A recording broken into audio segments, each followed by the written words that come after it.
Welcome back, students, to finally lecture 3, where we're actually getting down and dirty with the data. So, we're going to take a data table and we're going to start breaking it down, at least some of the elements of it, view it, summarize it, attempt to tokenize, visualize some of the data, some of the words, and start our analysis process. Now, again, for my BAP students, a lot of this should be a review for you guys. For my students that have not taken BAP, just roll with it. I mean, I'll give you guys the lines of code. I'll show you how it works. Again, if you have any errors, just please bring it to recitation or shoot me an email. Don't get hung up on the Python. In your projects, I will help you with the Python, right? But this is just a great way for you guys to start getting comfortable with working with the data in a Python environment. The best way to actually learn is to actually just do it, point blank. All right, so first, I have two sets of tables that I will load up and they'll be under modules for you to use. You can, again, use your own tables along with me, by all means. If you don't feel as confident working with the tables, I provide the tables for you under modules. You can practice with those tables as well if you just want to follow along with the slides and videos. And likewise, you can go back and apply it with your table as well. Remember, this is not exhaustive on everything we can do. All your projects will require different types of Python programming, but this is just a great way to start and actually get the ideas flowing of how you want to go about analyzing what you possibly can do. All right, and there's nothing really holding us back from a technical point of view. Honestly, it's the hardest part is just adding value, is attempting to monetize the data. That is really the hardest part. Outside of that, we can pretty much work with a lot of this other stuff. It shouldn't be a problem. Nevertheless, the two tables I provide for you, and we might as well start off with showing you how to load them and save them and load them. As you guys create your pandas tables, you'll notice they'll be up here in this corner, but you might want to close up your account, or might want to erase all the stuff happening here because it's too much. And you want to make sure you save your data, your tables. So there's two tables I created for you guys. The first one is DFYT. Actually, this is probably a bad name. Obviously, call in the libraries first that we're going to use. We're not really going to use NumPy, but I called it anyway. Make sure you process this line, pandas, because that's where, our table library. And this is a new one we're going to use called seaborn. You'll see me throwing some of these graphing tools from here to here. It's just a great way to visualize things. Seaborn is a great graphing tool. There's a couple that tend to be big in Python. Seaborn, Matplotlib, Plotly is a new one that makes life a lot easier. Dash is a really cool one that builds dashboards. So we'll see what we kind of play with during the semester. You might play with them in your project. So, but you'll see me use these libraries from time to time to visualize the data. Firstly, we have two tables here. I already have it preloaded. I want to show you guys how to load it, right? So I have the DFYT table, boom, right there. You see it pops up with all the data and Apple data.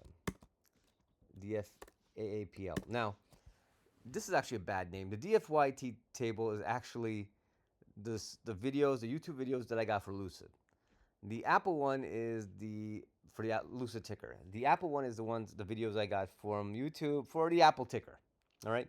So I have both of them. We can play with both of them, have a little fun with them. You guys, when you save it under modules, it'll be under modules. You save it under modules. You want to learn how to save these tables into your memory. I'm sorry, into your computer folder, hard drive, and load it back. So I'm going to show you both how to do it. First step we want to do is, if you go up here all the way to the top right, you'll notice this URL over here, right there, and you'll notice a black folder over there. Likewise, you'll go down here to the bottom line. You see my 5 tabs right here to the bottom right window. All the way at the end of the tab called Files, right? And it'll show you all the files in the current folder you are in. These files you see are in the current folder you're in right there, right?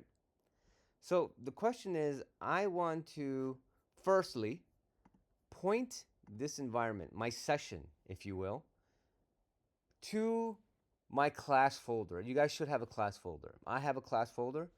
So I'm going to go ahead and click on this black box. Again, it looks like a folder as an image. Go ahead and click on it, and this GUI pops up.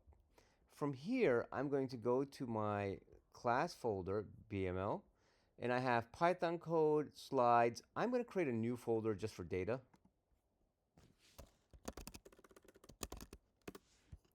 right?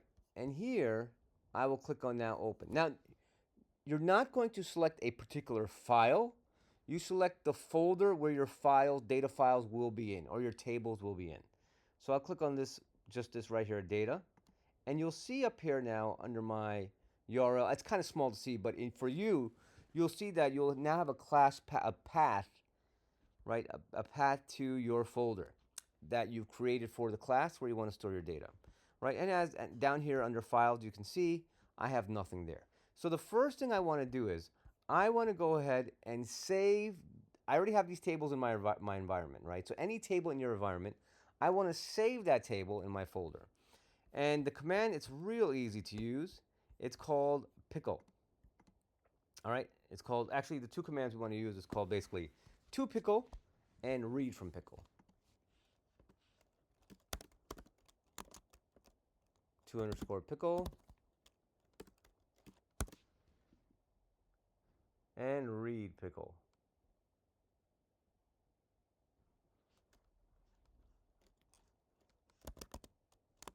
All right, I'll show you guys how we use this. So obviously, because I want to save it, to underscore pickle is for saving. When I want to take a table that's in my folder or my computer and load it up, I want to use read pickle. Now, we can also load up Excel files. We can export to Excel files, and I'll show you guys that, or CSV files. We can import CSV files. We can do that as well. The reason why I keep it as a pickle, because if you have a large table, it's much faster reading it in as a pickle than it is a CSV.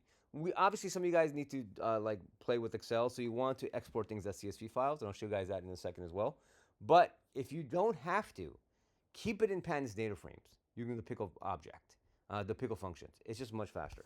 So first, let's go ahead and save dfyt. There you go, to pickle. It's the function, dot the table, dot the function I want to use to pickle, and parentheses, and then in the quotes, what you want to name that. So I will go ahead and name it, I will name it, what whatever I have, dfyt, I'll name it the same thing. And now I have to give it the extension, .pkl, all right? So the extension for these pickle objects, if you will, are pkl. I know it's kind of weird. You're like, why not some sort of pandas data frame object, right? But it's pkl. So I'm going to go ahead and run this line right here. You can see down here it ran. And up here, as you can see, the folder environment, I can literally see it for my folder, the files. You see that it's just saved there. You see there's a pickle object right there. I'm going to do the same thing with Apple.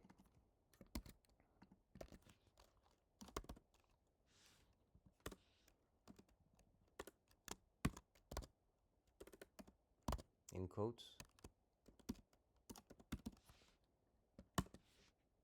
And bam, you'll notice that I have the two objects now there. See? That's simple. So I have my objects there. All right, great. I save my pandas table. Now, what do I do if I want to read them back in? Right? What do I want to do if I want to read them back in? Well, again, I have these tables already. So I'm going to cheat a little bit. What I'm going to do is I'm going to load them back into another name.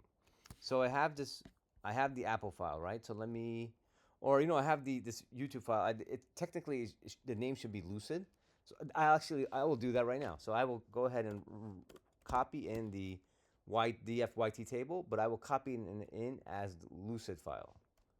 So I'll call the new table I want to called df LCID for Lucid, and I'm going to say equals.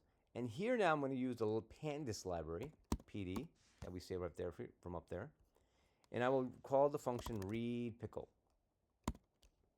Right, and here you can see we have all these functions: read CSV, read Excel, read feather, whatever the hell that is. Right, all these kind of read objects. There's so many objects we can read from different files to load up in as a pandas table. So here I'll do read pickle.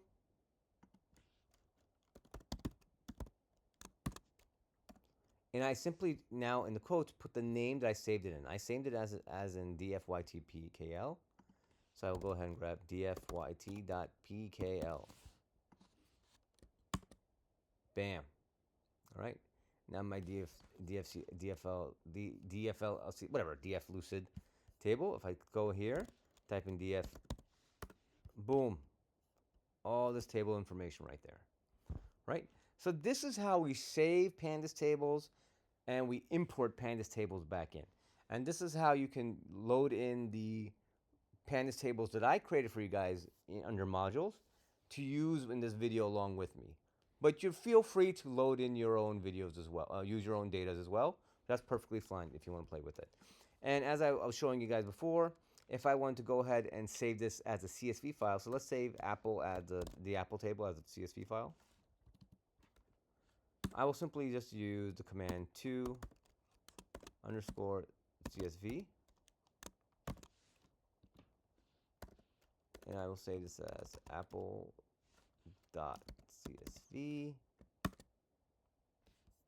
And as you can see, bam, the image in your top right window, we now have, it gives you like a grid format to show you that it's a CSV file. And now you have an apple.csv file.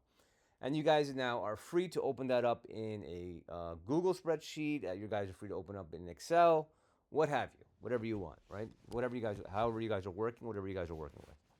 All right, from here, we have our table. Great. From here now, what I want to do is, I want to start playing with the tables a little bit.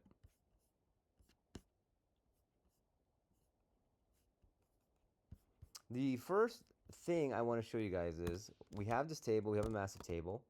If I use, I'm going to show you guys a couple commands. Let's do first the columns command. And what does this give you? This gives you the list of all the columns. All right? It just gives you literally a list of all the columns. Now, another cool command is called, I tend to lean on this one a lot.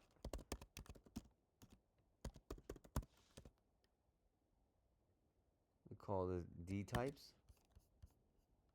And I think I have a lot of the columns already in this from before, but here, I probably should have shaved these files. I should have probably shaved this table first. But friend, doing this, whatever. Actually, let me go back. What I want to do is let me rerun Apple.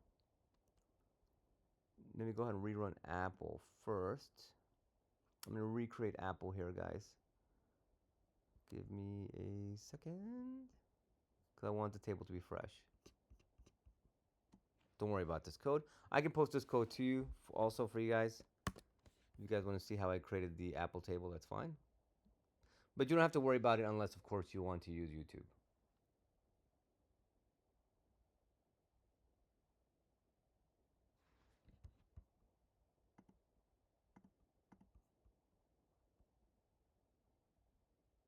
There you go.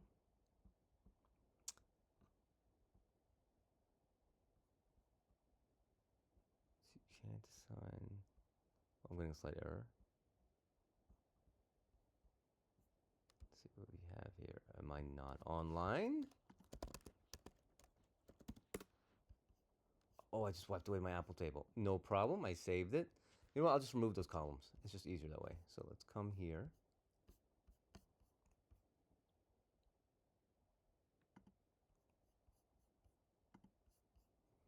Oh, that's interesting. I think I'm not online right now. Let's see what's happening.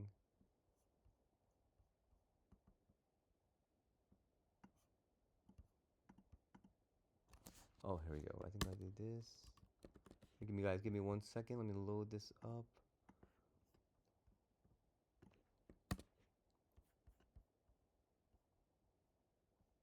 Okay, perfect. Now it looks like it worked. So my DF app will now, if I come back here, sorry. I just wanted to start from the beginning. DFD types. All right, perfect. So I lost a lot of the columns I was messing with before. I mean, we'll get to all these columns, but I just wanted to start fresh. So I have these. I ran DFD types, and you can also see that I have DF Apple. Right? It's D types, and it literally is going to show you. Let me just copy this here so you guys can see it. And what it does is it shows you guys, for any table you're working with, .d types, the column name. So these are my column names, and the type of column it is. Object means string, means it's a character.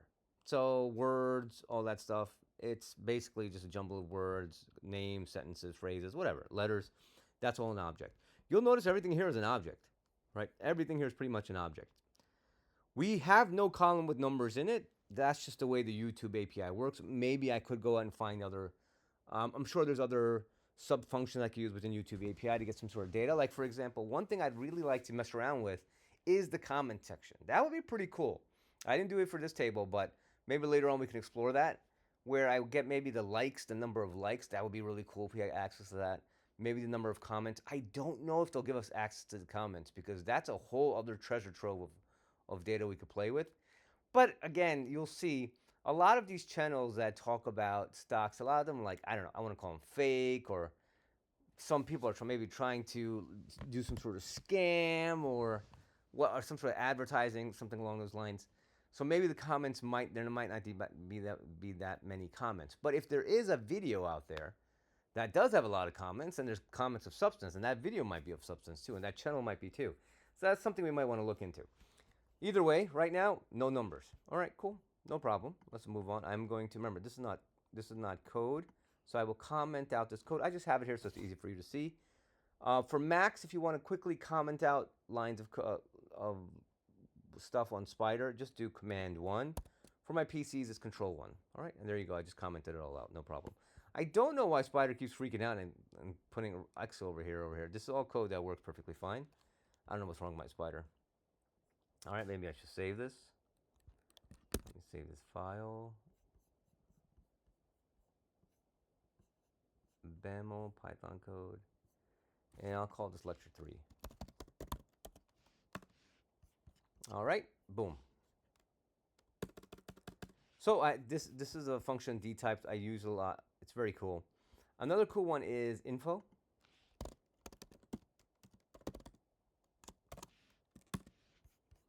And as you can see, info right here.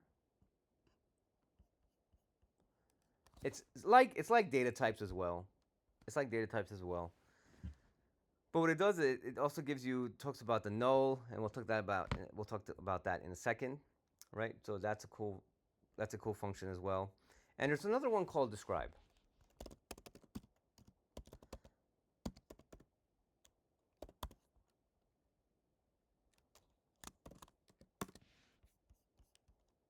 Right, and as you can see, we kind of like lost a lot of stuff there. No problem. Right, a nifty little trick here is I can do describe t. Sorry, describe.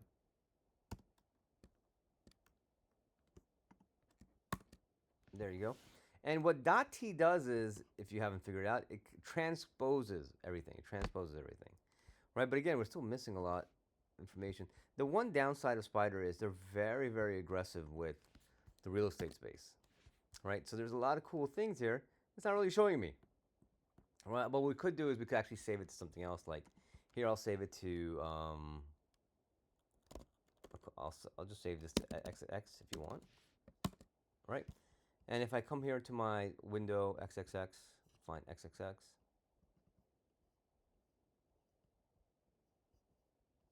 I forgot my alphabets here. Click on that, and then we get a better picture. Now, what transpose does is, you pretty much guessed it, it transposes the information. So if I just do describe right here, you'll see how it had the columns, and then it had these cool little count unique top frequency data for it. If I transpose it, as you guys can see right there for XX, it just flips it. So it has all the columns coming down, and it has the count. So basically how many rows we have, 241 rows, how many unique values we have, all right? What's the top value for each one? That's interesting. And the frequency of the top value. So this obviously, some of this makes sense, some of this really doesn't really make sense. So it's very interesting. All right, so from here, very cool. A cool way to get basically a summary of the columns you're working with, right? You'll notice channel title over here. There's one channel, Trading Signals 4, or Signals TV, that tends to be the video channel, if you will, that's producing a lot of the videos, at least for Apple. You know what? If we could flip this, not flip it, but let's go. I'm just curious. For the Lucid one, let's see what that says.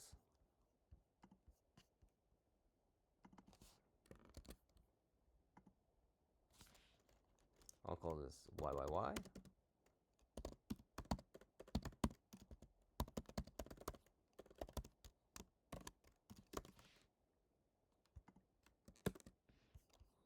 if I go to YYY,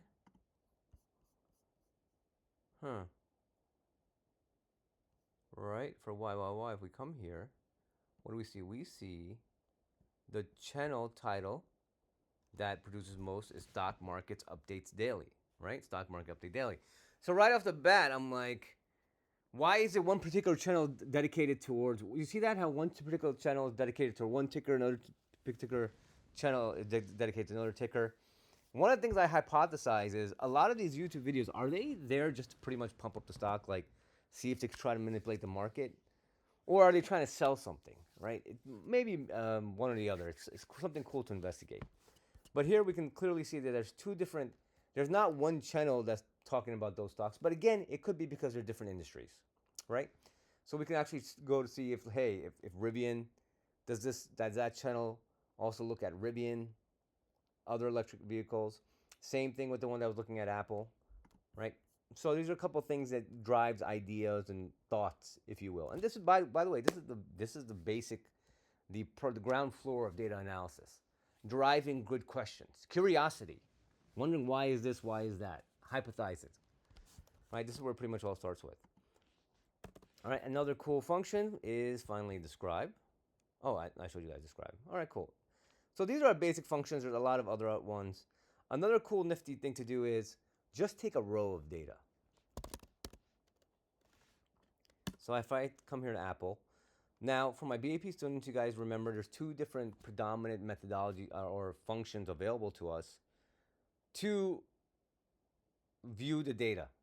View the rows, like take subsets of rows and columns, lock and iLock. For my new students, you just roll with it. Here, I'm going to do .ilock, right? And .ilock allows me to look at rows and columns of the table using just the row positions and column positions, right?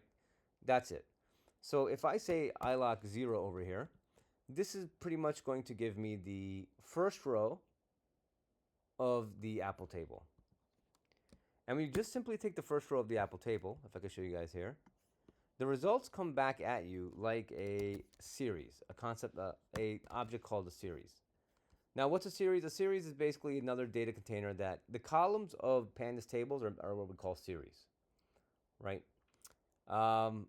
It's not something you have to worry about too much. It comes into play when we're doing a lot of manipulation, but you don't have to just take it as a given for now. But here, as you can see, is I took the first row of Apple using the iLock methodology. Again, 0 means the first. And it gave me the values back as a series, and that's why it's coming. It's coming like down. It's giving me the values down as opposed to across, like a table, as you would think about it. So publish that. It's the date. Channel ID is a unique ID. That Apple, the title name for the video, the description, the thumbnail, which would be something cool. By the way, we could play with getting like images and stuff like that. Channel title, the equity lens, live broadcast content, none. Published time and published at seem to be similar or the same. The kind of data we're getting and the video ID. All right, very straightforward, very simple. But this, again, is a great way to get yourself a feel for the table you're dealing with, you're working with. Let me comment that out.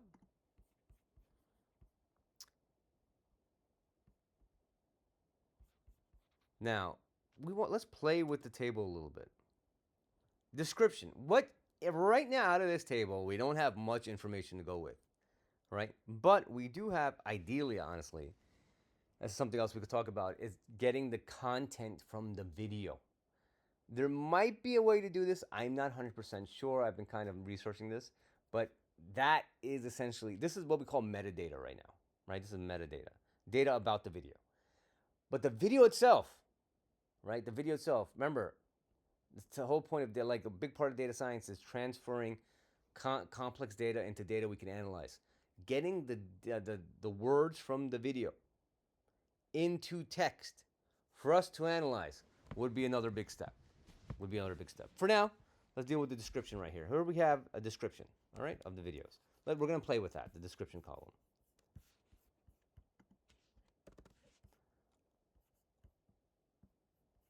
All right. So, before I move on, hold on. Just to show you guys. If you have a column that is not numeric. We don't have, all our columns aren't numeric. You can use include equals 0 within describe to get more data about it. So if I do df apple channel title,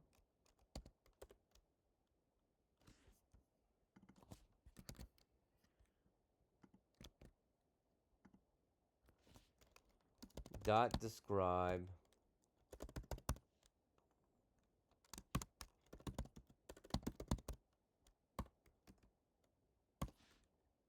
and run that right there, boom.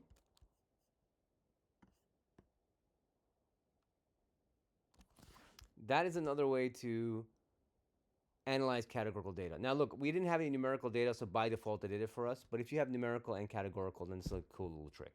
All right, I just wanted to show you guys that. Now, first things first, let's see if we have any nulls. The first thing we always want to do is how many nulls do we have. If I simply just ran this function right here, on the whole table, dot is NA, this will give me a smorgasbord of like true and falses all over the place.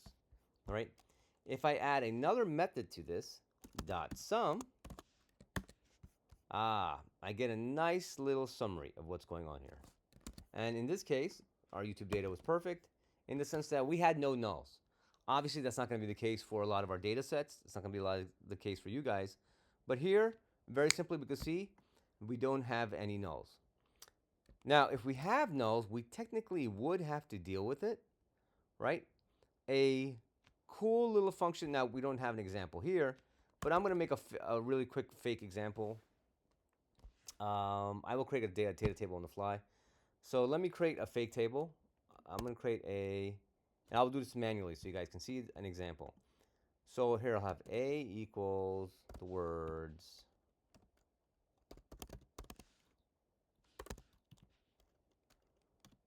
equals, can't type.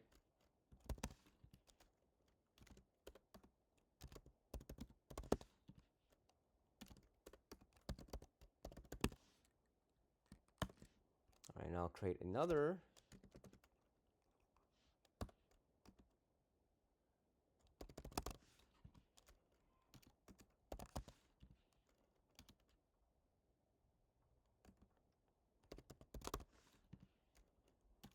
And this I'll just create, I'll leave blank. Or actually,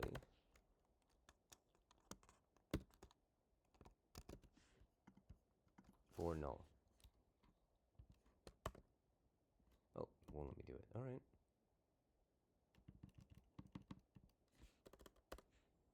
I'll have to do this the hard way. All right, now I'll create this table right here.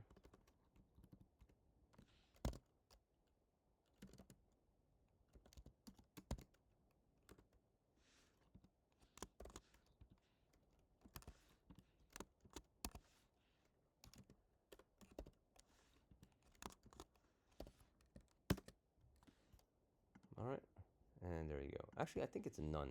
Hold on. Yeah, this way. So in pandas tables, a null is actually nan, but in Python, generic Python, it's actually none. So let me do this again. Process this, no problem. Process this table, and now I have this table df. Oh, even none doesn't take it. All right, let's see if it works.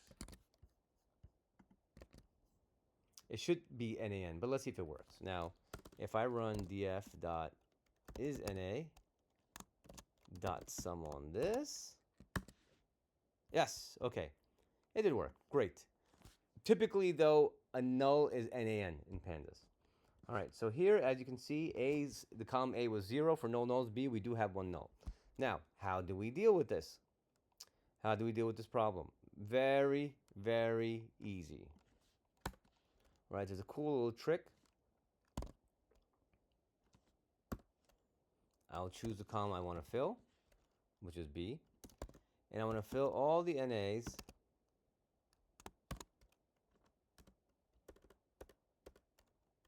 let's make any Cowboys fans, no apologies, I'll make them to losers. And basically what I'm saying here is that wherever there is a null, change that value to loser. in place true over here basically is saying, so look in the B column of the DF table. Wherever there's an NA, fill the NA with the word loser. And in place equals true. What this means is make that change permanently, right? If we just ran that command without in place equals true, the output would show us the nulls filled in, but behind the scenes, the actual values are still null. Here, this is going to permanently change the table. Go ahead and run this. A whole thing happened. I don't know if it liked it. And they gave me a whole essay over here. I'll read that. I'll worry about that later. And as you can see now, Cowboys have it filled with losers. All right. So again, we didn't really have an example like this. I just made this little example for you guys, so that you guys could, if you have any nulls, you know what to deal with it. It's not that simple, right? In actuality, as many of you know, it's not that simple, because what the null should be depends on different contexts. And again, this is something we could play with your data sets, on how we fix the data sets. All right, so that's the fill command. From here, another cool thing I want to show you is a contains function. So if I wanted to basically, I don't know, see how many words or rows have a certain word in it. Like for example, I have the channel title column, right? If I want to see how many of those channel title columns actually have the word buy or sell in it, I'm basically looking for a certain word within the text. A certain word within the text. And a nifty little function is called contains that does this for us. So if I Apple right here. So first let's break it down. This gets kind of weird. So let's do channel title.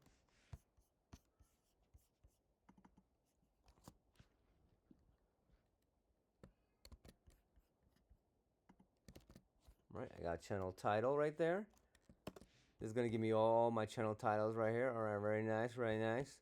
If I run on channel title, there's another sub-library that exists in the world of pandas called str, right?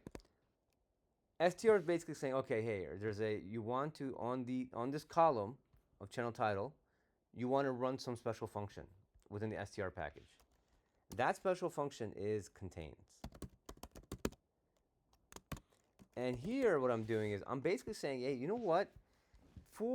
In the data in my Apple table, go to the channel title column and search all the words here to see if any of these words have any of these titles, if you will, any of these titles we have going down the column have the word buy in it. Go ahead and run this. And as you can see, this gives me back true and falses, whether it does or not. If I were to simply take this item, this line right here, and then pass it within the brackets of DF Apple,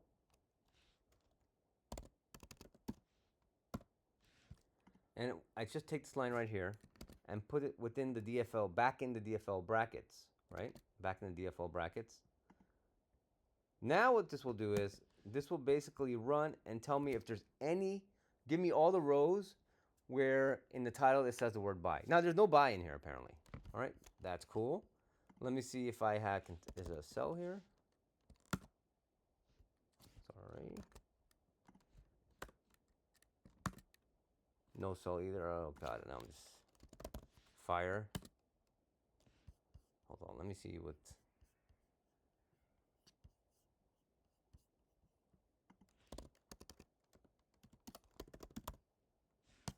Channel title. Now I'm going to cheat, guys. I'm just going to look for a word I can actually see. Trades. All right, cool. I'll do trades. Well, I wonder if caps made a difference. Oh, there we go. All right, excellent. So if I just did capital, that worked out. Okay, cool. So I have exactly one video in the channel title that had the word buy in it with a capital B, right? So this is, again, another cool, powerful little trick allowing us to see all the different ways we can like look or view the data. We're not looking for an exact, remember, we're dealing with corpus data here.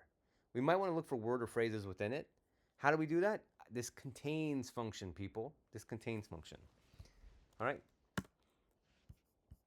So here if I wanted to know if there was any title, any video that in the title had the word by, in this case, uppercase. And by the way, we will deal with changing the cases because we usually when we work with textual data, we make everything lowercase. So we don't have to deal with nonsense like this. All right, but in this case, I have one. I have exactly one video that has the word by in it in the title. All right, cool. All right, now let's go ahead and do some more metadata. We don't have a column. We don't have any numeric columns, so we're going to create a numeric column, right? And by the way, this is a nifty little trick anyway we do when we have words, summaries, essays, anything written about something. One of the first metadata we create is the length of it, right? We basically take like what's the size of this thing, right? And I'll get to that in a second. First, let me go ahead and show you guys another little function. Value counts. You will use this a lot actually also. So here in description, should I use description?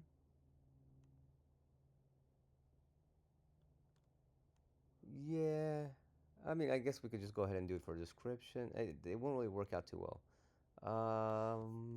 Let's do channel title instead. For channel title, come here. If I do value underscore counts,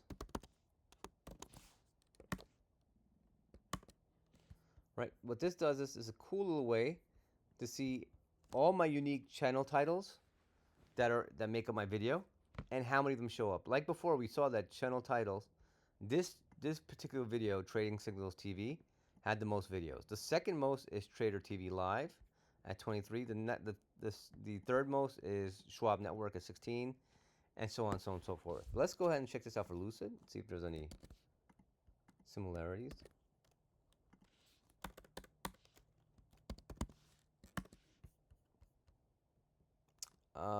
No, they're all different. They're all different, all the channels. See, all different. Okay, so value counts. Really cool way how we can see how many counts of a certain channel.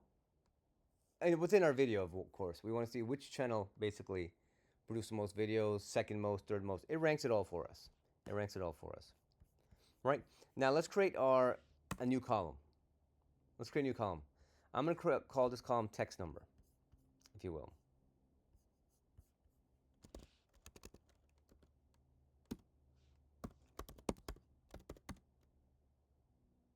All right. And actually, before I go ahead and do this, let me go and save this because I want to save this for you guys.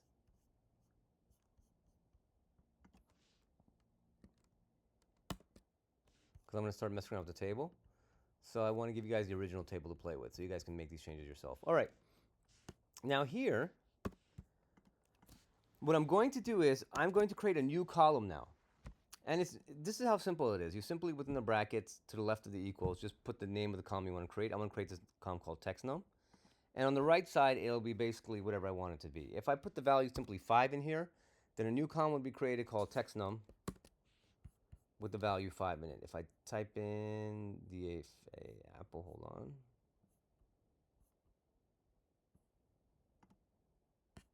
Scroll all the way to the right.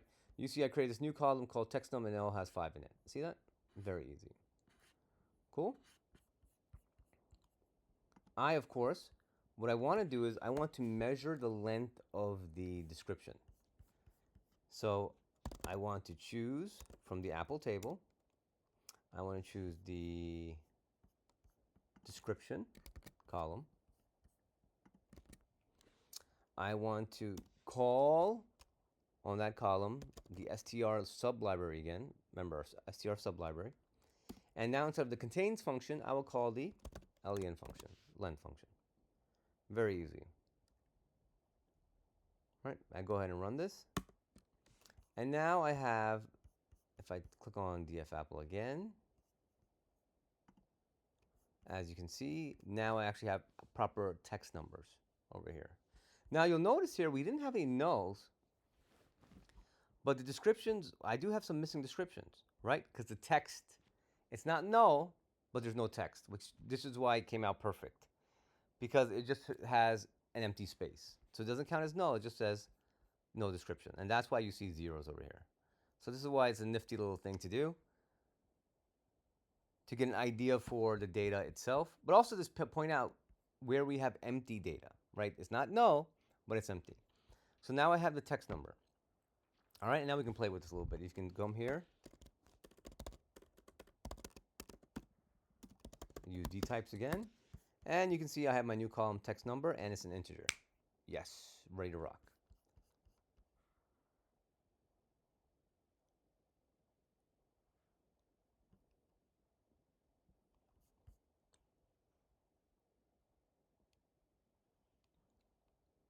Now from here, okay, we have our text number. Let's visualize this a little bit, right? Let's visualize exactly a little something. Let's do a little something. Let's visualize this a little bit, see what's happening here. So according to our text number, can we really graph? I guess I can graph this. Thinking how do I want to show you this?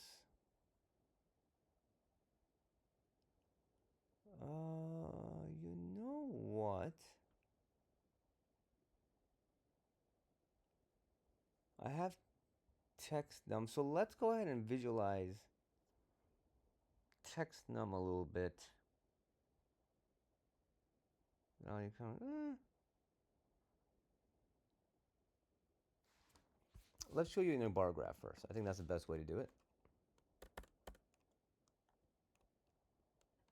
Now, what's cool about pandas tables is they have simple graphing packages right out of the gate that we can use.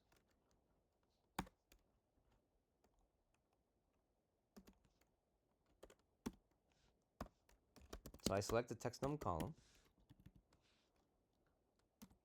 and literally there's a plot function there for me to use. And pandas has some simple graphs we can use right off the bat, built into it. So the kind of graph I want to do is called a histogram. And the number of bins I want is 30. I run this. And as you can see, we can nice have a quick little dirty table, right? And now we can see the number. We have quite a bit that are 0, by the way. But we have a distribution of the size of the descriptions for each one of these videos. See that? Here's the sweet spot, really. 120 to 140 length of description. So that's the sweet spot right there, right? So there we easily graphed the text num distributions. Now, another thing I want to basically see, let's go ahead and see we did this before. I showed you guys how we did use the value counts for channel titles. But let's go ahead and graph channel titles too, right? Let's go ahead and graph channel title too. So if I do that, but this time I want to do that as a bar graph, right? And I'm going to use not the box plot from, what I'll do is I'll actually create a box plot, but I will use the box plot from Seaborn to do this. So I come here, and this is going to give me, we'll do it two ways. I'm going to show you guys how it gets a little messy, then we'll cut it down a little bit. So I want to go ahead and graph, just do channel title again.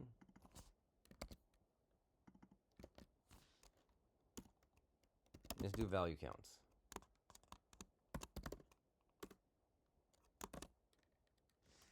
All right, remember again, if I run this line, it gives me all the value counts. Great. I'm going to go to save this in a variable. Call top. Or VC for top. I'll call it VC. All right, for value count. This, like I said, is a series object. All right, it's basically an array with indexes. Now, I don't want to graph all of it because the graph, remember, from a visual point of view, will get kind of ugly. So what I want to do is I'll take the top, let's take the top 8 or 7. If I do 0:7 directly in here, right, within the brackets, this will give me, I just saved that file. If you notice, it'll just give me the top 7. All right, I'll give you the top 7. 1, 2, or I'm sorry, 6. 0 colon 7 basically means give me the 0th position, 1 position, 2, 3, 4, 5, 6, but not 7. Right? So that's why I have 1, 2, 3, 4, oh, I'm sorry, 4, 5, 6, oh, 7. Sorry, yeah, sorry. 0 position, 1, 2, 3, 4, 5, 6. All right? So that's why I get 7, but I don't get the, this is going to be weird as I say it. I don't get the value in the 7th position, which is going to be our 8th value. We're only going to get 7 values out of this because this second number right here is exclusive. So this would be 0, 1, 2, 3, 4, 5, 6. This is the way Python programs. Python is that second number when we do slicing. And by the way, this is what we call colon slicing again. For my BAP students, this is all a review for you guys. For my new students, this basically saying I'm taking a subsection of the data. VC became a data container that had all our value counts for all our channel titles. Right here, 0 colon 7 is simply going to give me the first 7 values, the top 7 values, which I have right here. All right, so this is how I take just the top 7. And I just want the names, right? I just want those names. Like I have this huge object over here. If I do, watch this. On this series object, if I type in dot index, it now gives me, let me copy this so you guys can see it. All the copy this. It gives me the names, but it gives it to me as an index object, right? I just want the names themselves. So again, if I now do copy this line and add another dot something. If you guys haven't realized, again, I think we talked about this before, the dot are always functions within functions or objects within objects. So to index, I'm just going to call values, right? And it gives me the object as an array. And these are all Python data containers, right? So now I have an array of values. And I can stop here if I want to, but I'll take it one step further, simplify it even more. And on this, I'll call dot toList. And now I have the names of those channels that were the top 7 in a nice little simple list. Okay, I believe I could have stopped at an array over here, but I just did this because it's easy to see. And also, this is just an example of how much control we have of these data containers and of the data, down to the nitty gritty. High as we want to be, and down to the nitty gritty. All right, let me comment this out. And now, right, this right here, what I'm going to do to it, I'm going to save this value. I'll call it TC for top counts. So TC is now just going to be a list of these values right here. See that? See the bracket there and a bracket there? That's, think of it like, again, like guys, like an array. I simply have a simple array of values. Or if you want to think about it as a spreadsheet, I have a column of names or a row of names, however you want to think about it, column or a row. And it's in that value called TC. Now TC I'm going to use very sneakily to go ahead and do my plots. How I'm going to use it? Well, I'm going to use some additional functions I'll show you. If I go back to Apple and I go to that column channel title, right? This will give me all the channel title, all the columns, right? If I just want to filter for only these columns, I'm going to use a nifty little function called dot is in, right? And I could literally put in there the names I'm filtering for, but why would I ever hard code anything or make my life difficult? I'll simply take this variable TC that I created, stick it in there, and now when I run this, you'll see it automatically filters. It will. It gives me back true and falses, true and falses, true and falses. If I pass these true and falses again back into the data container itself, again, I take this line right here, 126, copy all of it, place it within the brackets now. Those true and falses will now filter df Apple, And now I'm simply going to get only the rows from the channels, these channels right here. So you guys see I'm taking a subset of the Apple table based on only those 7 channels. That is essentially what I'm doing. All right. Now I'll go ahead and I'll do a little box plot from there.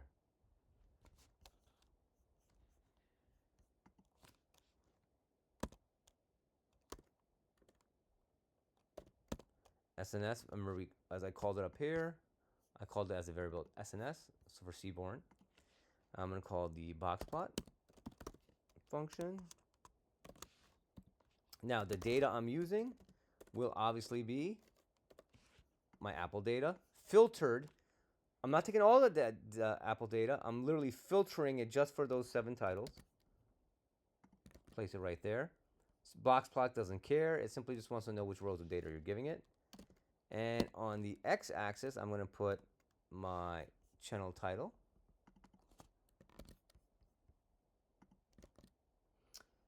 And on my y-axis, this is where I'm going to use my text number now.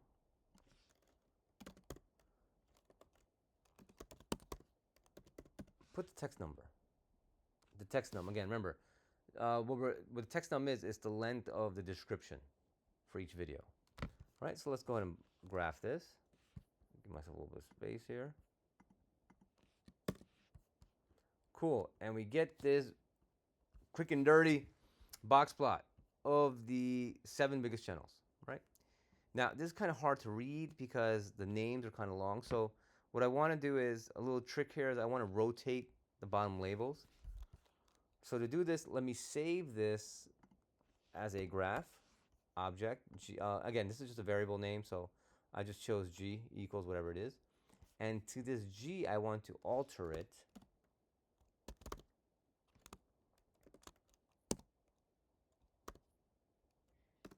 I want to tick labels. And what I want to do is I want to change it to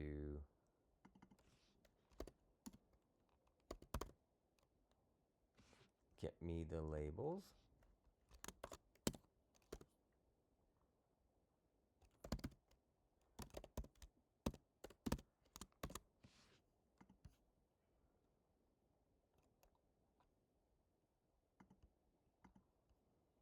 And now what I want to do is I want to rotate. Let's do by 9 degrees. And let's do it to the, I guess I can just do this and it should be fine. Let's see if this just by itself works. And here you have it.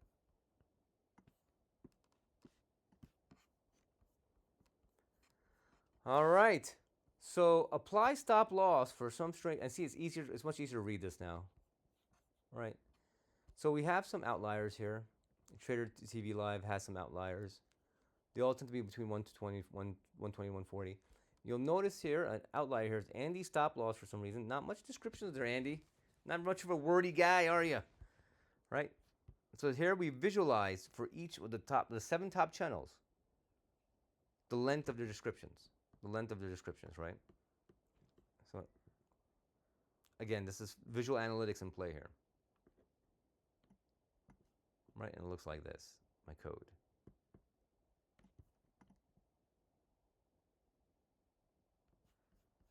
All right, now, another interesting thing.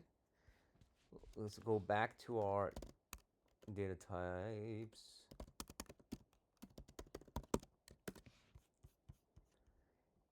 You notice we have published time and published at. They're both objects. They're not dates. So we can't really mess around with the date, the time series dimension of our data. We have to convert those to a date object, right? And there's a cool, nifty, and this happens a lot when we're working with tables. They'll get loaded in, the dates get loaded in as strings or word or phrases, unlike, the dates that they are. So we have a nifty little function that does the work for us. And we always have to double check it because it takes a guess when it's doing it. Right? So again, if I run df apple dot, let me scroll up to my columns, publish that. Let's take that one. All right, so I have these dates, but they're not really dates. They're considered strings right now. I want to convert them to a date object. Well, again, what I'll do is I'll create a new column,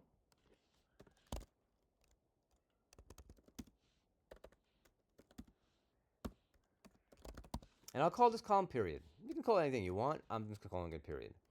I'm going to call the pandas dot the library, and the function I'm looking for is toDateTime right there, this one. This is going to go ahead and convert our published at, is going to take the values from our published at column, look at it, deduce what the date object is, convert it to a date object, and store it in our new column called period. All right, so let me copy that and put it here within the parentheses. I'll go ahead and run this. There's no errors. And now let's view it. Right? Let's view both columns. And I just want to view both columns, if you will. So to do this, I'll do df apple bracket. And usually you see that when I call a column, I can just call a single, like if I just call period right now,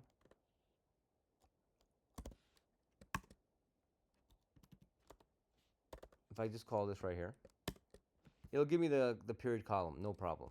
But if I want to call more than one column, I need to wrap those additional columns in an extra bracket, comma. I want published at this one. All right.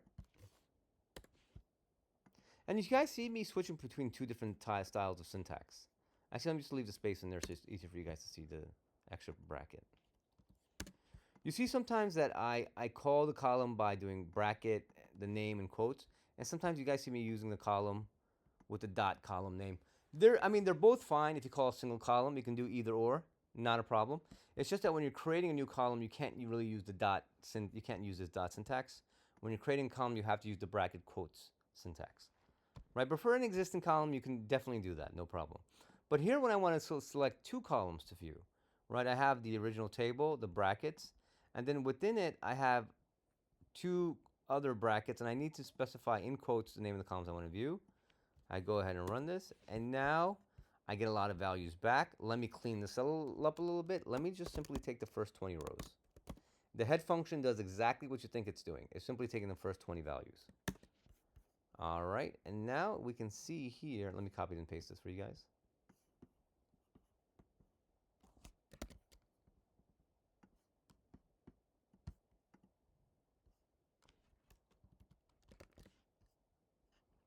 As we can see, clearly, October 4th, 2025, October 4th, 2025, right? It translated it perfectly, beautiful. It was very similar, so it wasn't a problem. Even the time, it took the time and changed that for us. So perfect. So now we have, and I'm going to show you in data types now. Oops, nope, that's not what I want.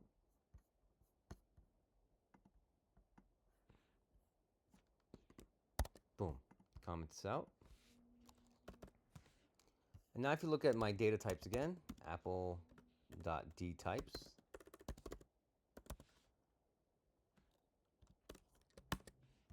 bam, we now have a period column after our text, our new column. And look what it's telling us. It's literally saying this is a datetime object, people. You're ready to rock and play with this. Awesome. Now, why I wanted to do this, you can probably imagine. I want to do some visualization across time too, right?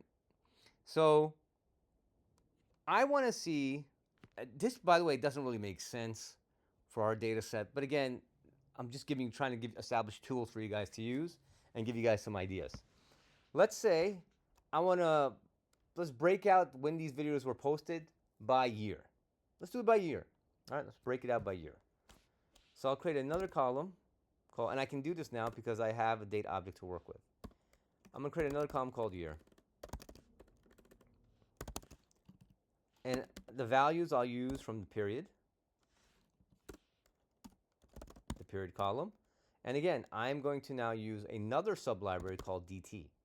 Before we were using str for strings, DT obviously for dates. Right, and on this period column, that's a date object, I'm calling the DT libraries, and I want to go ahead and call the year function.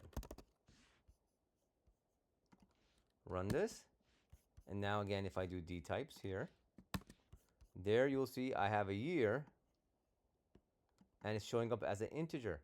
It's showing up as an integer. If I type in Apple over here, scroll all the way to the right, I have my year, 2025, 2025, majority are 2025. So I have a year column.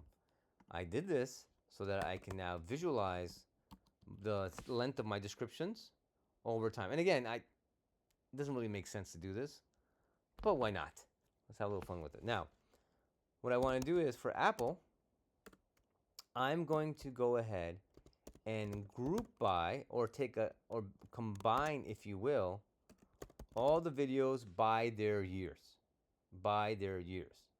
Right? So what this is going to do is, it's going to go to our Apple table, and it's going to go to the year column, and it's going to create subtables by each year. So all the 2025s will be one table. All the 2024s will be another table. All the 2023s will be another table. To those tables, I just want to count. I just want to count how many videos, how many rows there were in each subtable. So basically, I just want to count how many 2025s there were, how many 2024s there were, how many 2023s there were. I just want to visualize it. So size will tell me the size of each subtable. And I'll use my nifty little plot function right here. I'll even give it a title. Number of videos. So number of videos in each year, pretty much. Go ahead and run this. And here we have it. Right? Nice little line graph going across the years, showing how many videos are made. Now, what's interesting here, you see in 2016, 2018, virtually any videos were made at all about Apple, right? 2020, average 2020 spiked, went down. What was happening there? I'll tell you what was happening. COVID happened, and then the bailout happened, and then trading happened. Kind of died down here in 2024. It just shot the heck up. Why? What happened now? Well, my boy Donnie Trump happened, and the tariffs happened, and AI happened, right? And a lot of trading, the stock market is surging, at least for those stocks, and these videos come out. It seems to me, I'm not even mathematically doing it, but just visualizing it, there seems to me to be some sort of correlation between stock market activity and production of these videos. If you think about it, right? Right, which makes sense for my original hypothesis. All right, let's do it by, let's go ahead and take the average. Let's also track the duration of the videos according to years as well. See how that looks. So here I'll do again, Apple. I'll take my subtable right here. I'm going to create subtables according to this. But this time, I'm going to add a little bracket here and the column text num. So now what I'm saying is, okay, create subtables according to the year by each year, 2025, 2024, 2023, 2022, whatever. And then within each subtable, select the text num column. All right? Give me the average of the text num column for each of those years of tables. So if we just took the whole table and took the average, we would get one number. But because of the fact that we're grouping it by year, we're going to get a separate average for each year. All right? That's essentially what's happening. Let me go ahead and plot this too. I mean, I can actually just run this right by itself, and you'll see I got the results right here. It literally took created a subtable by each year, then went to the text num column, and then took the average of the text num column and gave us the results right here. So we had the results right here, but we could also just plot this.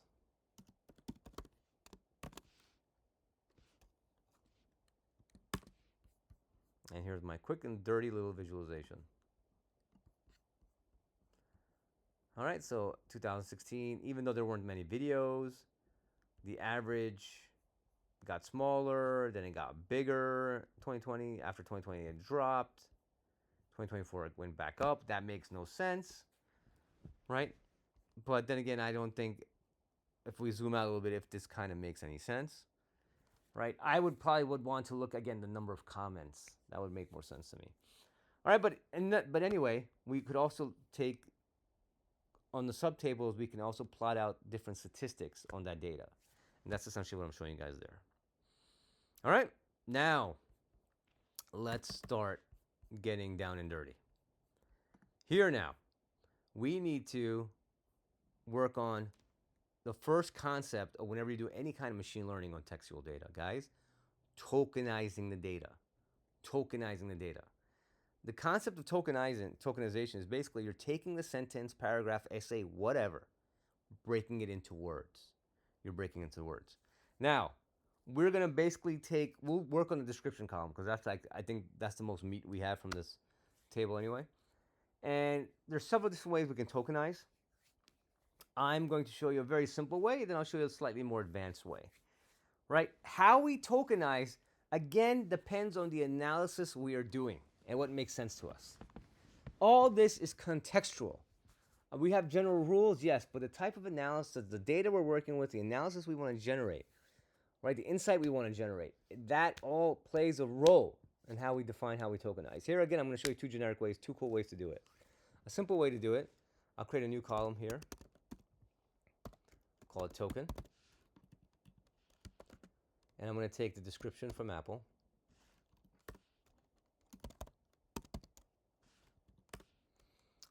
And I'll use the str command and the split command. Now, what does the split command do? All it does, it goes and finds every space in our description, and wherever there's a space, it's going to break it up. Very simple, straightforward token. Is this a good way to token? Probably not. Probably not, but it's a quick and dirty way and easy way to do it. Again, it's all more contextual to your type of data and what analysis we're doing on those on the corpus text.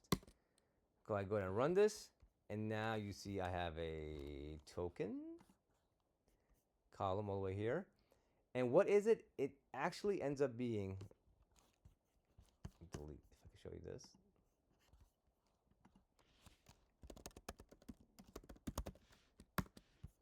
All right, and you can see here, it actually ends up, you'll see this little bracket here, bracket. What happens? It takes the description, it took the sentences, and it broke them up by each space, and it created a list. It created a data container for us, where each word was an element in the list. So now, token is a column of lists, right? And in those lists are the words that we broke up from the sentences. As you can see here, this is a list. The first word is apple. Second one is stock. Third one is a parentheses of comma, space, stock, right? So you'll notice it didn't break this up, right, because it's within the parentheses. It just broke up clean, simple spaces. Clean, simple spaces. All right, so this is one token. Another way I'm going to show you guys how to break this up, so probably a little bit more complex, probably a little better way. But again, I use better with a grain of salt. Again, we're going to tokenize your data depending on what the data it is and what the analysis we're doing. But here I'm going to show you guys a cool, very powerful library called regex for regular expressions. And this is a library that basically allows us to define certain patterns we're looking for and do something with it, identify it, play with it. In this case, what we're going to do is we're going to use this funky function. And by all means, please do not think I understand what's happening with these funky functions. I use regular expressions just the same way you guys do. All right, so here, what I'm going to do is, if I can show you, let me first show you what the function I'm going to call. I'm going to call this function called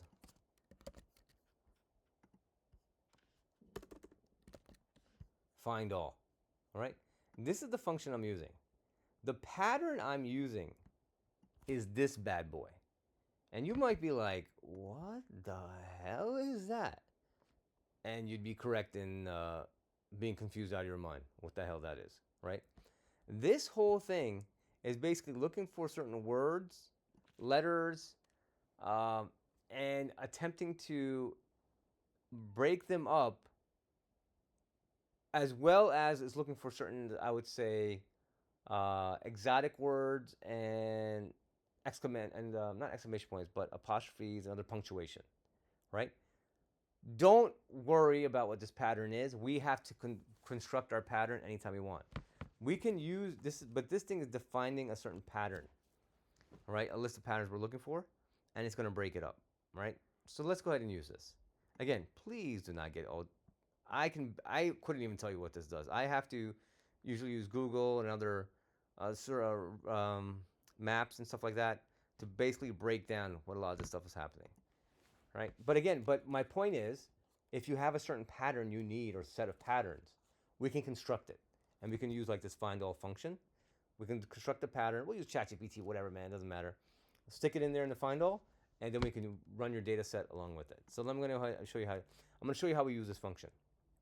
Now, this is going to be another two fancy functions we're using at once, basically. So I'm going ahead and create a new column called token 2. So I'll call our second column called token 2.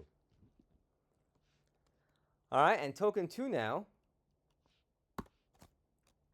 we are going to call Apple, just like before. We're going to call description, just like we did before. And now on this, we're going to call a function called apply, a very powerful function, a very powerful function. All right. What does apply do? Apply allows us to apply functions to each cell in the column. I'm going to, and I think that that's fine in itself. I can do that. That's not a problem. I'm going to use another feature of apply called lambda. All right. What is apply and lambda? What does this do? Well, what happens is, if you guys ever did programming with a for loop before, don't worry if you haven't. Right? Again, I'll probably show you guys. I can show you this example in class if you want. But lambda a right here is just a variable name. I could choose anything I want. I could use Giants, Taylor Swift, Travis Kelce, whatever. Name it anything you want. Right? This a, as apply goes down the row in the description, down the row, each value in that cell will become a. So A will become the first vector, list of items, then the second list of items, then the third list of items, right? To this list of items in each cell, I want to apply the find all function. And that's when I'm going to copy this all right here and put it here. Scroll over, you can see.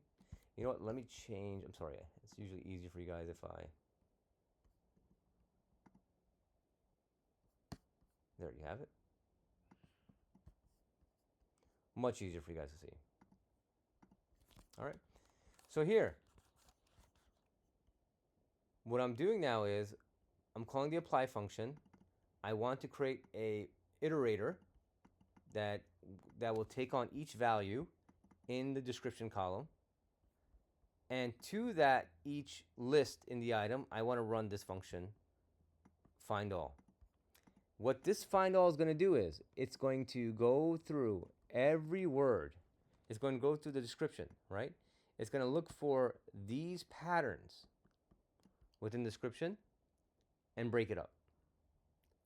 All right, that's essentially what it's going to do. It's going to take it and break it up by these patterns.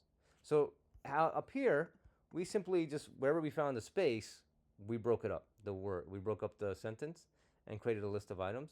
Here we're going to use this much fancier pattern recognition to find a certain pattern we're looking for, and at that pattern we're breaking it up. I'm going to go ahead and run this. Oops. I have, hold on. Too much parentheses, boom. I had an extra parenthesis. All right, let's go ahead and run this now. And there, boom, token 2 is set. And when you come here now to my Variable Explorer, scroll all the way now to token 2.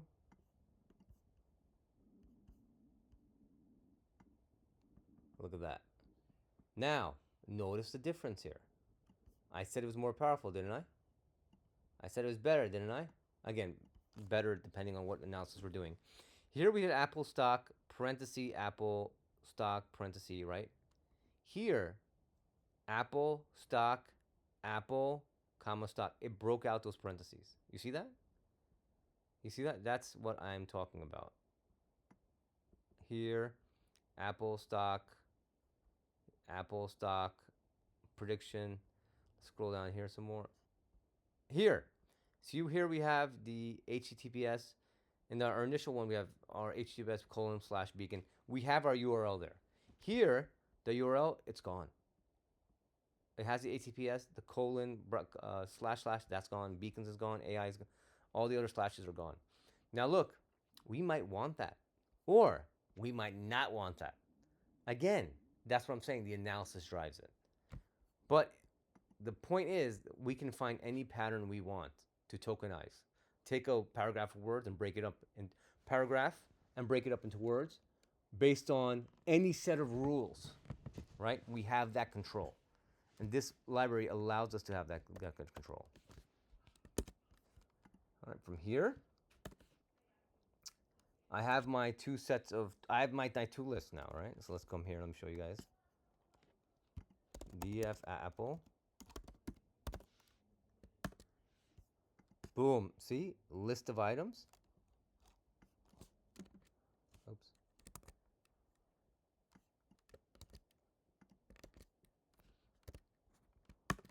List of items, right? Now, from here, there is a concept called stop words. What are stop words? Look at that. Is the, do I have somewhere else here?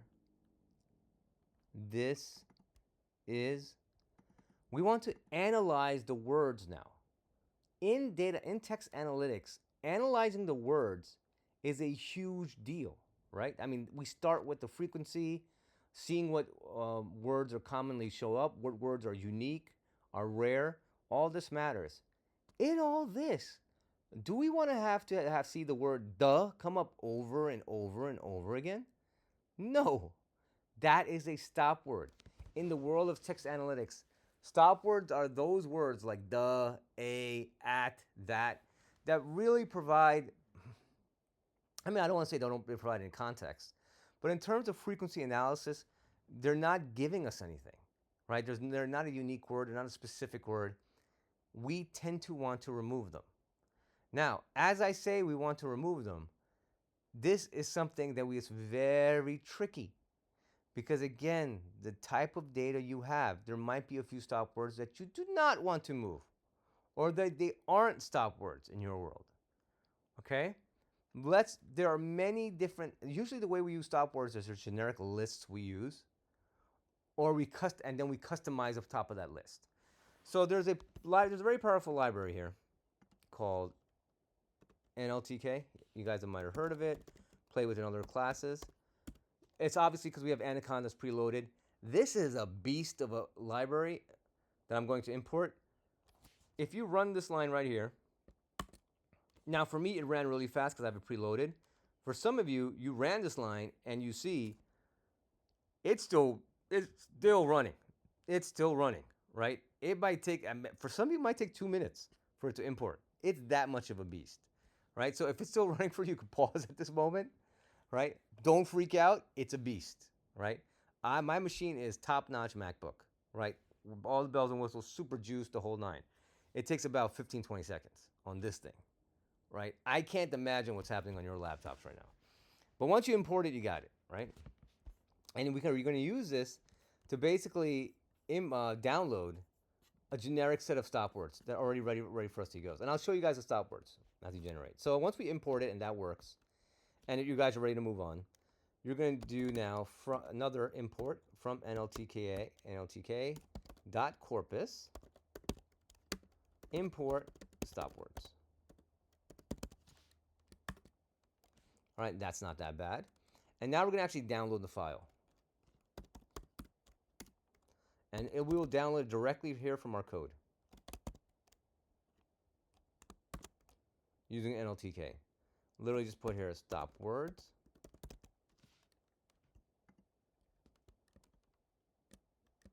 Boom. I ran it. And now, if you go to your Variable Explorer,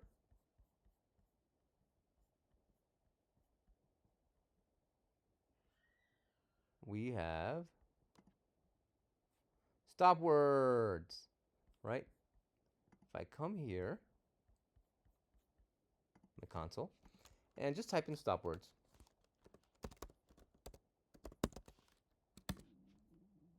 Oh, let's do one more step. I have to, because so stop words right here. This is actually an object. I have to get the list of words from it.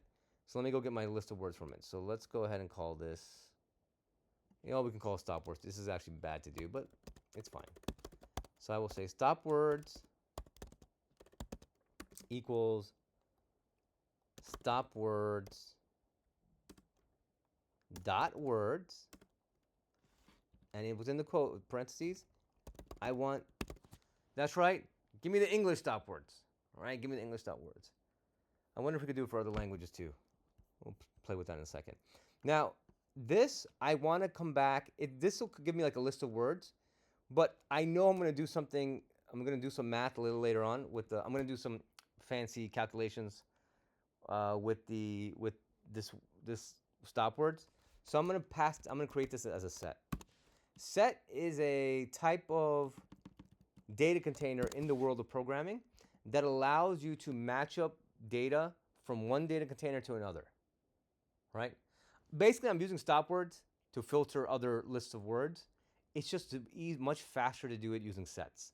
You don't have to do this. I'm just going to do it because it makes life a little bit easier, right? Either way, if you didn't have the set parentheses, you'll still get the data container. It'll be great. It'll still work great. I'm just jumping ahead because I know I'm about to do something using these stop words. So now I'm going to go ahead and run this. And now if I type in stop words down here, ta-da! Look at all these words, guys. This is what I'm talking about, right? By, about, above, after, again, against, ain't, for ain't, all, am, and. These are all the words that are everywhere in our text, in our corpus, but they provide no insight for us. Nevertheless, must be very careful when we're messing around with these words. Real quick. All right, real quick. Let's see. I just want to see what happens if we do Spanish.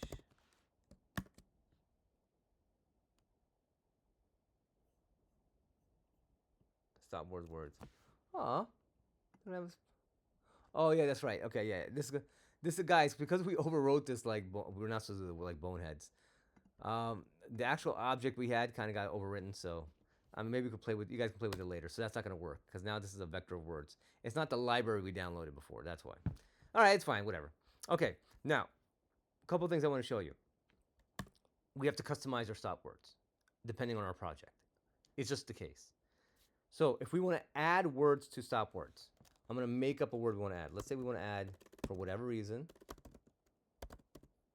we're going through videos made by a lot of bros. Let's say I want to get rid of the word YOLO. These guys keep using the words YOLO. Or right? And I want it to be, I don't want to see YOLO because YOLO's everywhere. The bros are saying YOLO everywhere, right? So here I'm going to add to my stop words the word YOLO. That's how we do it. Straight line, that straight line is above your return, equals, and then in these squiggly braces, you put simply all the words you want. I just added one word, YOLO, right? But we simply add all the words you want. So here I just added YOLO. If I do stop words again, type in stop words right here. There it is, YOLO. All right, so now YOLO's in my stop word. So that will filter out these words right here. We use these stop words to filter these words from our list of data that we're analyzing. Do you understand? That's the whole point of these stop words. Now, let's go up here for a second to QRST, MNOP. Here we go. Hours, over, own. Okay. In our stop word right here, there's own, OWN. Now, I'm doing financial data or financial analysts. What if somebody, again, probably won't be in our description, but hypothetically, let's say we get the transcript. What if somebody says, I own this or I own that? You know what I mean? Maybe I don't want that. word, maybe it doesn't add context, but maybe it does add some context. So let's say hypothetically I want to remove own from the stop list. How do I do this? Stop words and just put a minus before the equals. So here we had a pipe, here I have a minus. And then again within the braces, just stick in the word you want to remove. In this way I want to remove your own. And this is how we customize our stop list. Right, this is how I customize our stop list. And now if I type in stop words here again, come up to own, QRMNOP. As you can see, own is not here anymore. On once, it's gone. And we can add it back also if we want to. We have this flexibility. All right, now we have our stop words. Now, it is time to have some fun with it, to filter out some of these words. First, before I do anything else, I didn't do this in the beginning. I should have done this in the beginning, but I want to make everything lowercase. I want to make everything lowercase. Now, typically, if I made something lowercase, it would have been quite easy to do. Let's take our original table example. All right, let's take an example again. Let me copy this.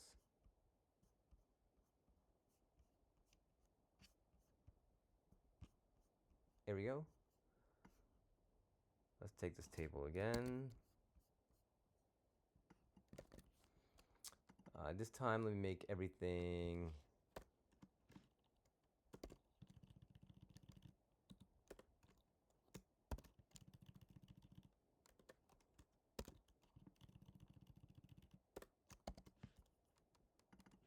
all right, I'm gonna make this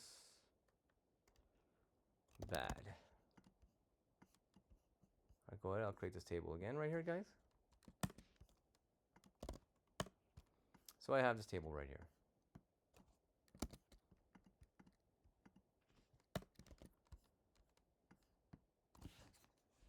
All right, so I have this table. Let me comment this out. Now, I want to make everything in column A lowercase, right? No problem. This is how I would do it. Real easy. df A is now going to be equal df dot my original A column dot str using the string library dot lower. Bam. And now if you look at the table, as you guys can see, I made it all lowercase. No problem. Now, here's the problem, right? My token and my token 2 columns, they aren't words, they're lists. They're lists.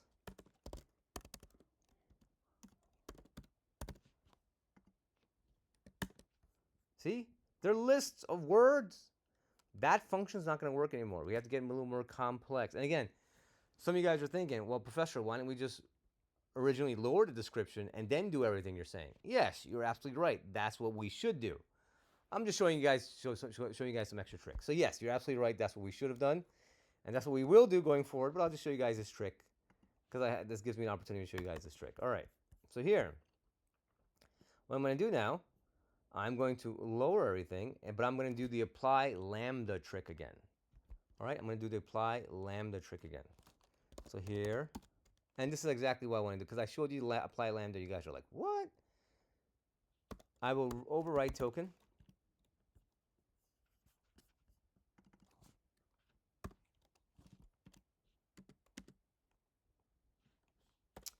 It's going to be, I'm going to use my Apple token.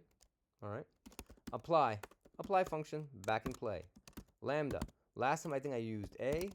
This time I'll use O. All right.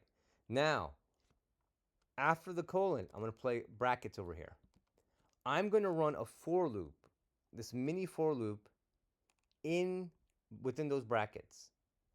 And what's going to happen is, again, what apply does is it goes to the token column. It assigns the variable O to each item, each row in token. For the first row, O will become those list of items in the first row. In the second row, O will become that second list of items in the second row, and so on and so forth. So it'll go row by row. O will become that list. So O becomes the name of that list. All right. Now, to that list, I'm going to say for word in O, because remember, O becomes the list, right? So for each word in O, right? Remember, O is a list. Word will become each item in that list. So the first item in the list, word will become it. So this is another for loop. It's a for loop within a for loop pretty much happening here, guys. So for the first row, just focus on the first row. Focus right here. If I copy this right here, this item right here. Or if I do, actually, let me do this.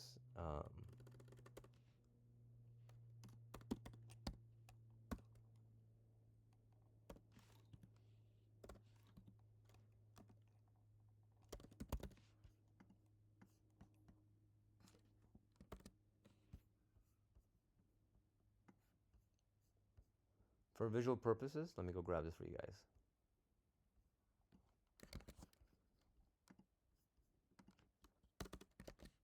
All right. So the first row of token has this list in it, guys, right here. Right? There's the bar, there's that bar thing. The first word is apple, second word is stock, third word is apple with the parenthesis, right? So these are the different words in that list. So in the first row, this is O becomes this entire list right here. All right? Now, what we're saying is, apply is saying now to this list of words, which we call O, loop through each word in O for every word in O. This is O right now. Every word in here. Word will now take on the value apple, stock, parenthesis apple, stock parenthesis, apple. It's going to iterate through each one of these items in O. To each one of these items in O, what I wanted to do is very simple. I wanted to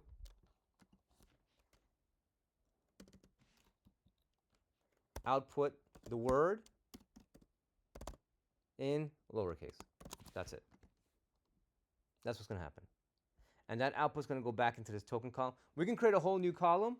In this case, we're overwriting just going to end up overwriting the token column. So for each word in this O list, take that word, make it lower, and send it over here to that new column, which is going to be, we're just overwriting that column. All right? And when I run this, and now if you look at token, the first row, look what happened.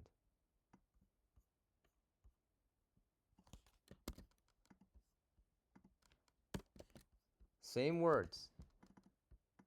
It made it all lower. And it happened, and because we used apply, it did it throughout down the column. That fast for us. That's power, people. That's control.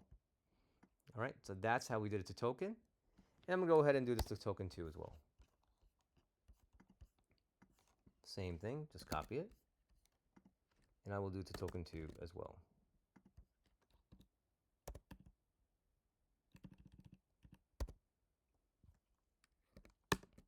Bam. And I just made everything lower. Now that I made everything lower, I'm ready to take it to the next step. All right, I'm ready now. I have my things lowered. Now I'm ready to go ahead and ready to use the stop words. Now, how do I use the stop words? Very easy. Remember before when I said, hey guys, when I call it, I'm gonna call it into a set.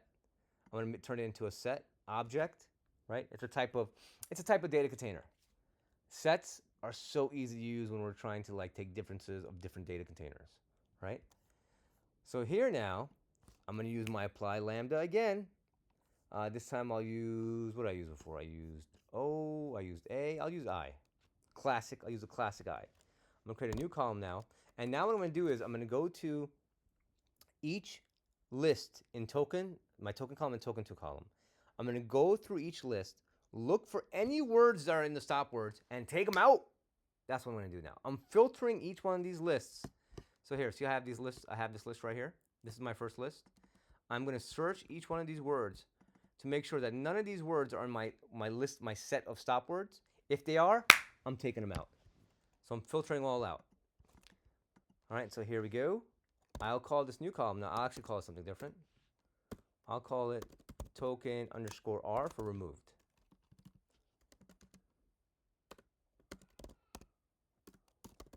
On token, apply again.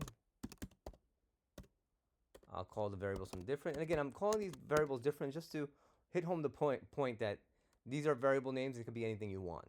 O, A, I, whatever. It's just that those variable names allow us to basically manipulate the data, do things to the cells of that column of token or token 2. Right? So now watch how easy this is. I'm going to do set I. Why set I? Well, remember, just like before, I was going to become each list going down the column. I'm going to make that into a set. I'm then going to say, hey, minus stop words. It is that easy. Remember, stop words is already a set. I already made it a set. This is the feature of the data container set, right? I already made stop words a set. Right? I kept stressing this point. I is a list. I'm passing it into the set function to make it a set. And now with one set and another, look how easy this is. I'm simply saying, hey, take my I set, take out minus anything from that stop word set, and just give me the whatever's left, give me those results. And I can convert this back into a list real easy, guys, right? Whatever the results are. The results here would come back to me as a set within token R. I could leave it like that, but I could also bring it back into a list by simply using the list function right here. And now it'll be turned back into a list.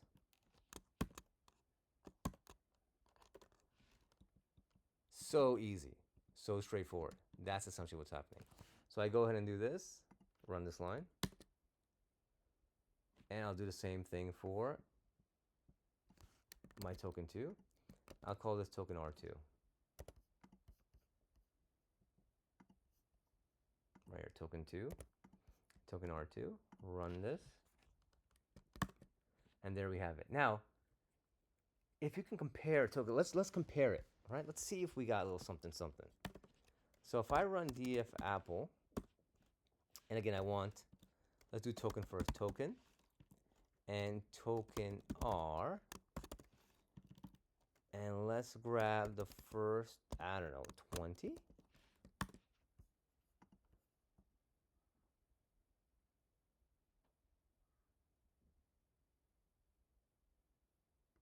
And for some reason, oh, the order comes out kind of different anyway. Yeah, so the one weird thing is that the order, oh man, yeah, so I wanted to kind of do a check it side by side, but I guess we can do that visually. But here, the reason why the way the sets work is they change the order of things. Don't ask me why they do it. It's just they do it, right? So it's not going to be a good apples to apples combination. Maybe an easier way to do this is to actually count up the data, and let's go and calculate the frequency, and then we can view this, right? So here, I'm going to, now the next thing I want to do, guys, I want to basically, I have my clean column. I have my original tokens. I have my token R, token 2, and I have token R and token R2, right? Let's visualize this, shall we? I want to see this, right? I want to go ahead and analyze this. So what I'm going to do is, I'm going to go ahead, now I could do this video by video, or I can look at all the words of all the videos and see if there's certain words that keep popping up or not. Again, the analysis here depends on what you're trying to do. What I'm going to do is now create one giant vector for token R, and I'm going to take all the words that throughout the column and the list of both token R and token R. So what I'm going to do is I'm going to create a variable called tr.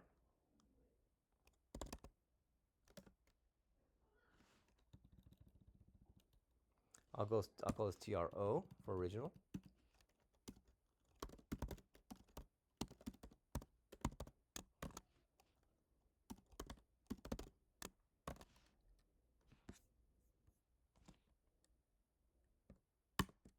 All right. And what this does is it goes down token, it explodes it, meaning it gets rid of all the lists within that token column, and it just takes all the words that are there now in that whole column, and it just makes it one giant list, right? So it basically took all the values in that column, and it, even though they were in separate lists, and it took it and it combined it all into one giant list, which is TRO. I'm gonna do the same thing for TRO2.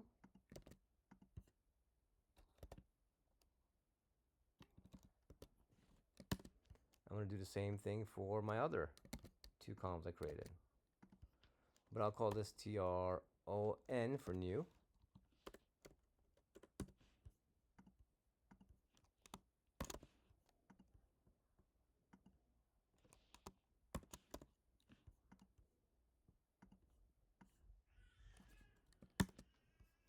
All right, now what I want to do is I want to get the frequency count. No problem. How am I going to do this? There's a nifty little function for us to use called collections.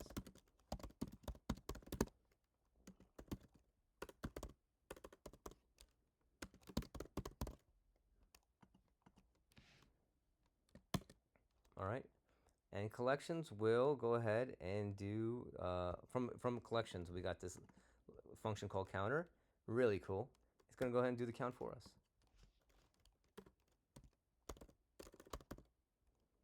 TRO count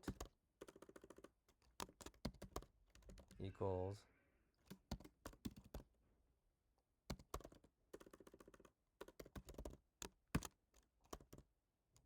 TRO.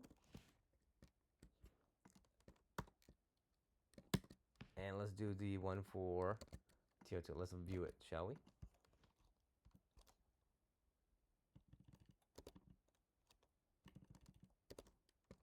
All right, now check it out.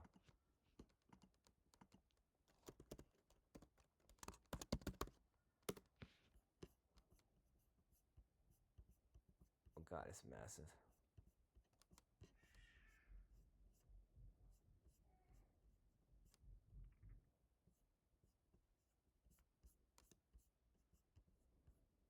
It's too big.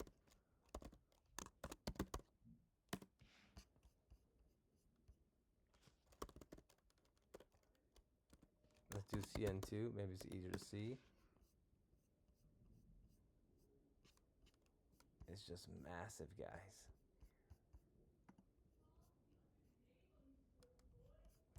All right, let's easier way to see this, guys. Put it into a table.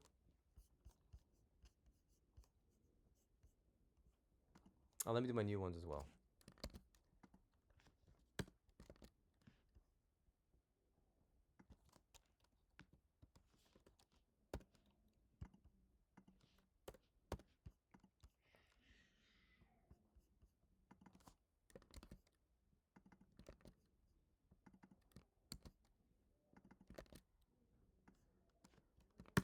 Bam. Now I'm going to compare. I'm going to compare the second sets, right? The second TROCNT2 and TRNCN2. You guys go ahead and compare the other ones. What I want to do now, I have the frequency, right? The frequency is nuts. I'm going to take this and put it into a table for me. I'm going to put these values back into another data frame so I can graph it and view it, right? So I will go ahead and create this table called DFTR.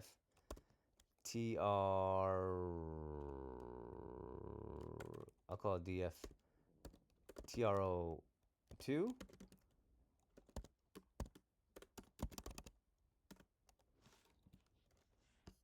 And I'll take this, the original one.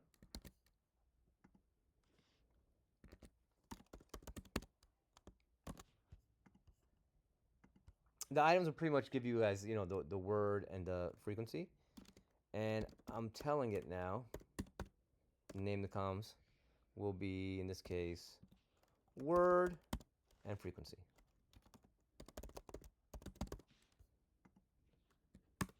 All right. Now what I'm going to do is I'm going to sort this table by frequency.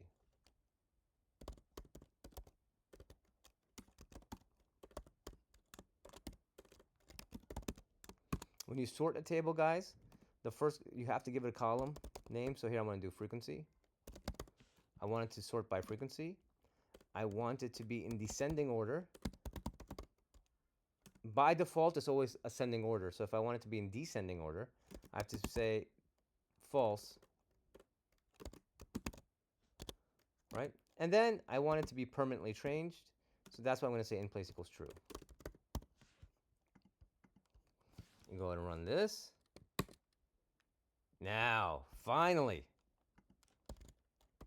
DFTRO2. We're the first, we were doing it by frequency, right? So you see this? Remember, this was my tokens that I did with the regular expression. I didn't run the stop on this one. This is the original one. What is the first word there? Duh. The second word, apple. The third word, a. The fourth word, stock. But you see that? That's what I'm talking about. Now, let's go ahead and run create a table for the second set on let me run the ones from my token 2, but with the stop words gone. And I'll call this N2, N. And this was the count RN. Yes, this is the one I want. TRN. Items. Go ahead and run this line. And then I will sort it. And now look at the...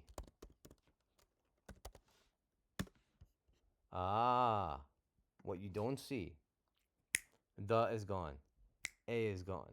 Now we have apple, stock, apple. By the way, notice how we have this apple and that apple. That is something contextual on the data we are working with, we have to deal with and work with. All right, so here, let's finally get to the point where we can, I don't know, end this on a graph. I take this table right here. By the way, notice I have indexes here. Pandas data frames by default have indexes. I'm going to graph this using the default pandas package. In order for the words to show up, I have to kind of change these index values. So what I'm going to do is I'm going to take the word names right here in the word column, and I'm just going to set them to the index values too. Right? Index values are how we define each row. Pandas is very big with indexes, unlike R is. It's always in our face. My BAP students know how much time I spent with you guys with indexes. So what I want to do is I want to change those index values to the word. So I want the index name values here, instead of these numbers, I want it to be the word, same word. So I'm going to go ahead and change this index value.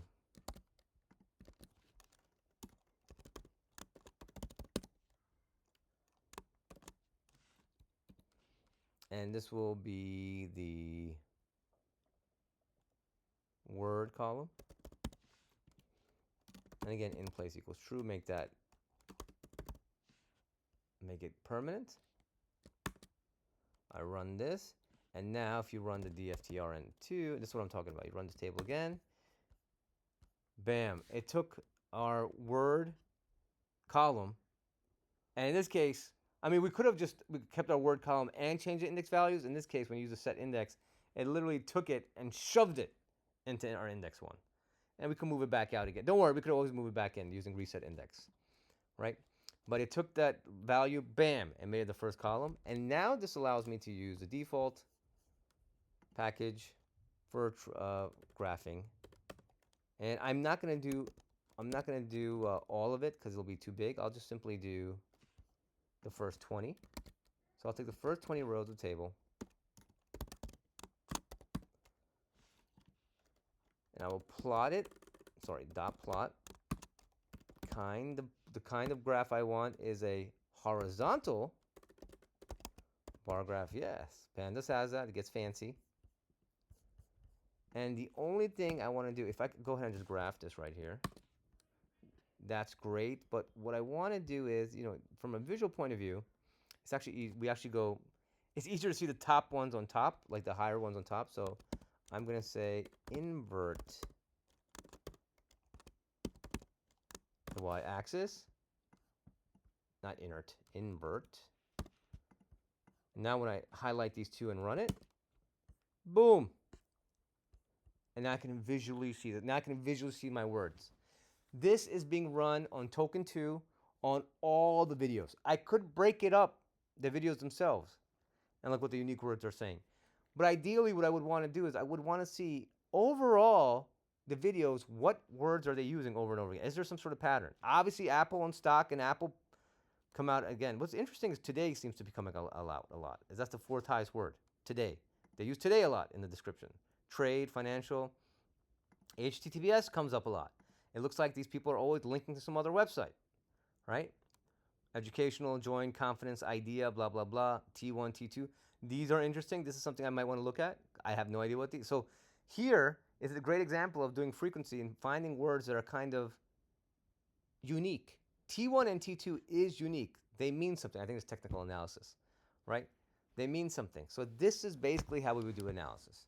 All right, guys, so I think this is a great place to stop the video. Hope it wasn't too long. And now you guys can start applying actual textual analytics to your data set.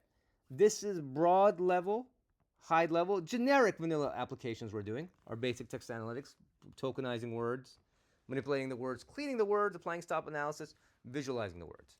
From here, it's pretty much, we have to pretty much develop a plan for each one of your projects at this point based on this analysis. Now, you guys should have your data set at this point, even though it's imperfect. Now, the next step is step 2, apply some sort of plan. All right, excellent. So I'll see you guys in recitation. Email me if you have any questions about the video. All right, good day, guys.